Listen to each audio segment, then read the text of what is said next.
आरव और अनाया एक ही शहर में रहते थे। कॉलेज का रास्ता, एक पुरानी चाय की दुकान और कुछ अनकहे जज्बात, यही उनकी दुनिया थी।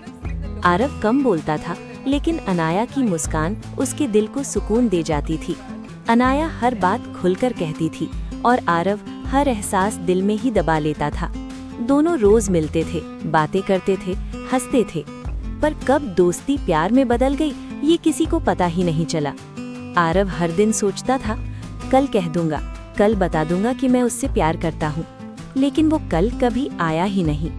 एक दिन अनाया ने कहा, जिंदगी में कुछ फैसले वक्त पर लेने पड़ते हैं आरव। आरव बस मुस्कुरा दिया और फिर हमेशा की तरह चुप रह गया। कुछ ही दिनों बाद अनाया को शहर छोड़ना पड़ा। ना कोई लड़ाई हुई, ना कोई शिकायत, बस हालात दोनों को अलग ले गए। जाते समय अनाया ने बस इतना कहा, शायद हमारा वक्त एक दूसरे के साथ नहीं था। आज भी आरव के पास उसकी पुरानी डायरी है। हर पन्ने पर अनाया की यादें हैं और हर पंक्ति के पीछे एक ही बात छुपी है। काश उस दिन कह दिया होता। अनाया बहुत दूर है, शायद खुश भी है, और आरव, वो आज भी खिड़की के पास बैठकर सोचता है। प्यार खोने का दर्द उतना नहीं होता जितना प्यार होते हुए भी उसे कह ना पाने का दर्द होता है। आरव अनाया को भूल नहीं पा रहा था। दिल की किसी कोने में अब भी उम्मीद बाकी थी। एक दिन वो अचानक अनाया को ढूंढने उसके शहर चला गया। आरव सीधे अनाया के घर पहुंचा, लेकिन वहां घर पर ताले लटके थे, सूना आंगन, बंद दरवाजा और खामोशी। उसने आसपास के लोगों से पूछा, क्या आपने अनाया को देखा है? क्या कोई उसका पता बता सकता है? लेकिन किसी के पास कोई जवाब नहीं था। कोई नहीं जानता था कि अनाया कहाँ गई।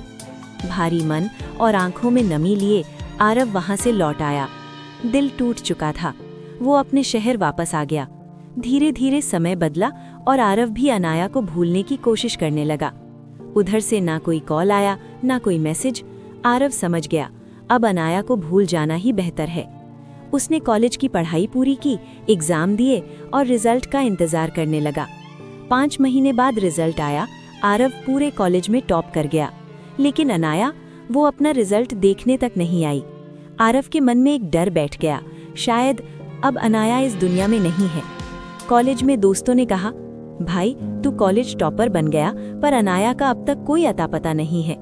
ये सुनकर आरव गुस्से में आ गया। उसने कहा, मुझे नहीं पता वो कहाँ गई है और अब मैं उसकी शक्ल तक नहीं देखना चाहता। ये कहकर वो वहां से चला गया। समय बीतता गया। आरव की शादी पक्की हो गई। घर में खुशियों का माहौल था। तभी आरव के मोबाइल पर एक मैसेज आया, एक नए नंबर से। कुछ पल बाद जब आरव ने मैसेज पढ़ा तो वो चौंक गया। इतने दिनों बाद अनाया का मैसेज पढ़ते ही आरव का चेहरा बदल गया। वो गुस्से से कांपने लगा और अपनी दोस्तों को गालियां देने लगा। अचानक वो उन्हें मारने के इरादे से घर से बाहर निकल पड़ा। आखिर ऐसा क्या लिखा था उस मैसेज में? आरव अपनी उन्हीं दोस्तों को मारने क्यों निकला जो हर वक्त उसके साथ खड़े थे? ये सब जानने के लिए देखिए पार्ट 2। कहानी वहां से ऐसा मोड़ लेगी जिसकी आपने कल्पना भी नहीं की होगी।